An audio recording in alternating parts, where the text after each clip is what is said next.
Hey, and welcome. This is Dr. Berry. Today, I want to talk to you about the top 7 keto tips you need that I recommend. The ketogenic diet is the newest fad. No, wait, it's actually the oldest diet known to mankind. We've been eating this way for millions of years, and it's about time we get back to it. If you like the sound of this, please click the subscribe button and click that little bell right beside it so that every time I get a bright idea, you'll be one of the very first to know. Now, let's talk about the top 7 keto tips you need. Okay.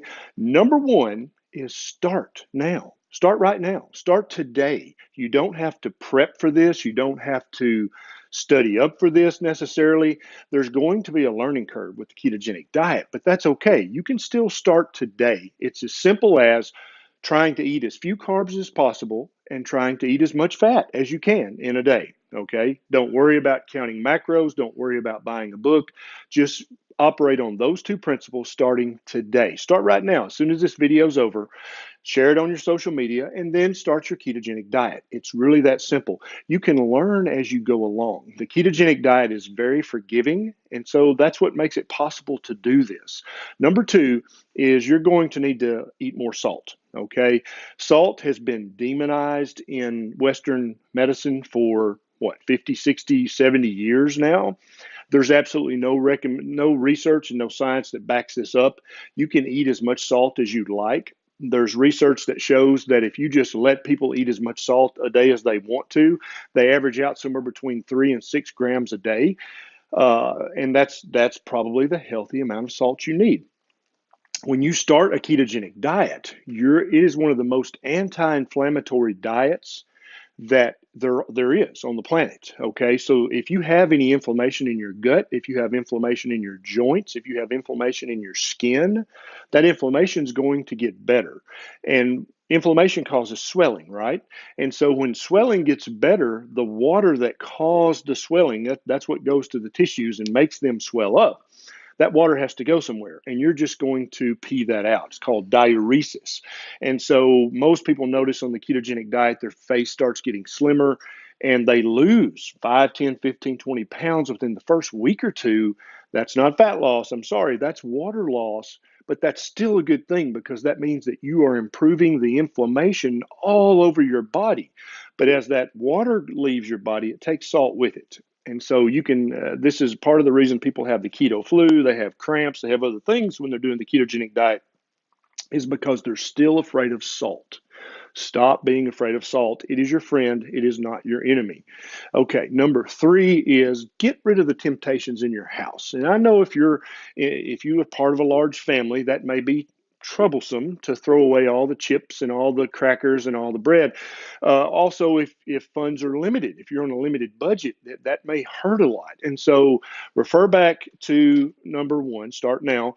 The ketogenic diet is very forgiving, and therefore, if you can't throw everything away, it's not the end of the world, but it sure makes it easier when you're having a bad day emotionally and you want to reach for that comfort food if it's not there. If you have to get in your vehicle and drive all the way to the grocery to get it, you're not going to do that. But if it's right there in the cupboard, you might just grab it. So if it's financially and socially feasible, clean out your fridge and clean out your cabinets. That makes it so much easier to stick to this diet. Number four, eat until you're full. The ketogenic diet has nothing to do with decreasing your calorie intake. It has nothing to do with decreasing your portion size. That's the old way of thinking. Okay. That's the old way of thinking that basically for the last 50 years has caused the obesity epidemic. Yeah, that's right. Yeah. So stop cutting down on your portion size. Stop not going back for seconds. Stop worrying about your calorie counts. All those things are irrelevant and have nothing to do with this.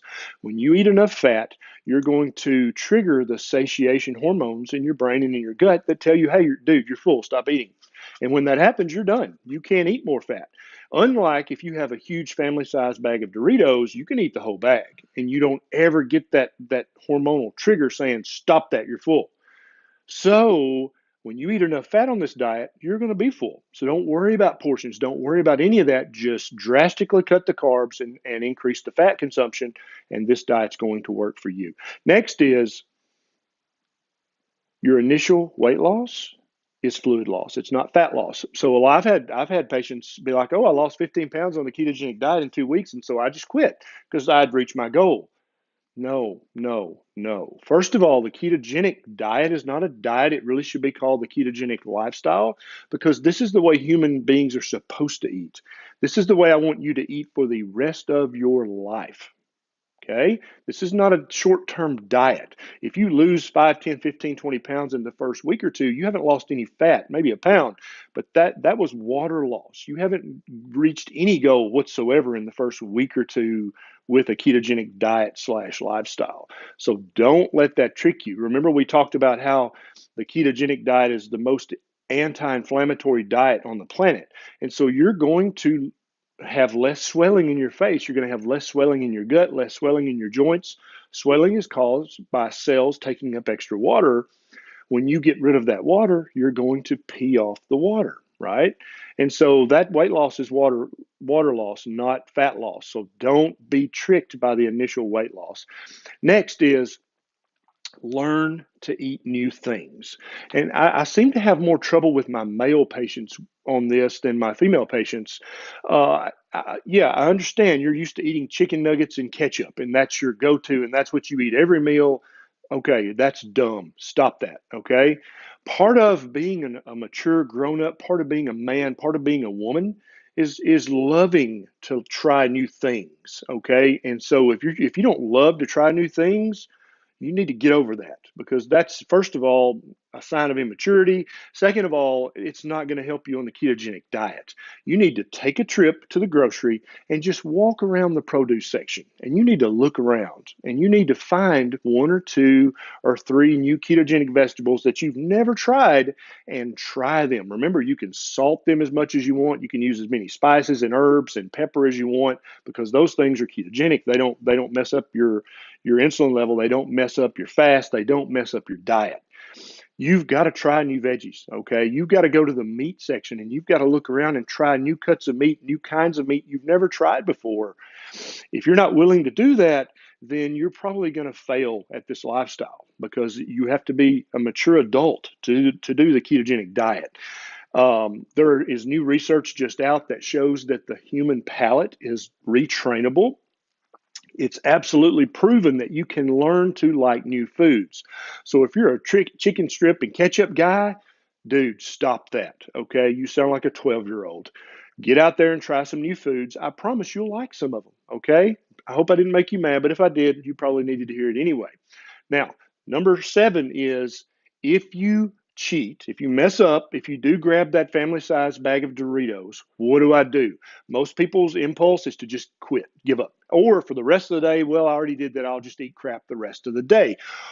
Another subset of people say, oh my God, I just ate the whole bag of Doritos. I'm going to go run 10 miles and then go to the gym and work out, and then I'm not going to eat another thing for the rest of the day. All those are understandable reactions, but they're inappropriate. You don't have to do any of that. Just act like it never happened. Okay. Just pick right back up where you left off. The ketogenic diet is one of the most forgiving diets that you've ever tried. If you just pick right back up where you left off, it'll be almost like nothing happens. Now, this is not giving you a license to cheat. This is just saying if and when you do cheat, don't worry about it. Don't sweat it. Don't feel guilty. Don't feel bad. Don't feel like a failure. Just remember the ketogenic diet is mirroring the diet that our ancestors used to eat hundreds of thousands of years ago. And so once every year or two, they would find a honey tree, right? Where bees had honey. What do you think they did? They ate all of it, right? And they would lay around in a sugar coma for days around the base of the tree until they finally burned all the carbs off. Then they'd get up and go about their business. Or once a year, if you were outside the tropics of Capricorn to Cancer, fruit gets ripe in the fall, right? And so that's why it's called the fall. The fruit falls, and you eat all that fruit and gain 5 pounds right before the winter. That happens once a year, though, right? And so it's okay to cheat every now and then. That's not a big deal because our ancestors did it every chance they got. If you had given them sugar and carbs every day, they would have eaten them every day and they would be fat just like we are. But they didn't have access to that. They found the honey tree once every year or two. They found the fall fruit once a year. And for the rest of the year, they ate the ketogenic diet. Okay. And that's why they were all healthy, lean, and looked great in a bikini or a Speedo I don't think they had those back then, but you know what I mean. Oh, I've got a couple of bonus ketogenic tips. First is working out does not make it okay to cheat. A lot of people, because a lot of times the calorie counts, remember, refer back to calories being meaningless. The calorie count on the treadmill or on the Stairmaster is like you work out really hard. Oh, I burned so many hundreds of calories. First of all, 99% of the time, those counters are wrong. Yeah, don't, no, that does not give you the right to have a cookie. You haven't earned the pleasure of eating half of the cherry pie. That's not how it works. Working out is great if you want to gain muscle, but working out, there, as shown in multiple studies, is a terrible way to lose weight. The calorie counting game does not work. The calorie deficit game does not work. We've been trying that for 50 years and we all just got fat doing it.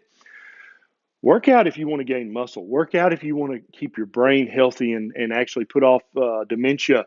Working out is great for your body in hundreds of ways, but it does not help you lose weight and it does not give you the right to eat a cheat meal. That's not how it works.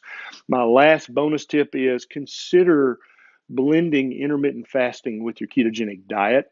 The two together, I've seen better weight loss and health improvement results in the patients in my clinic than any other diet I've ever seen or recommended in my entire professional career. When you blend the ketogenic diet with intermittent fasting, you compound the benefits, you multiply the benefits. They're not just additive. They're synergistic. They work so hand in hand. And it also is kind of effortless to fast if you're on a ketogenic diet because the fat keeps you full, right?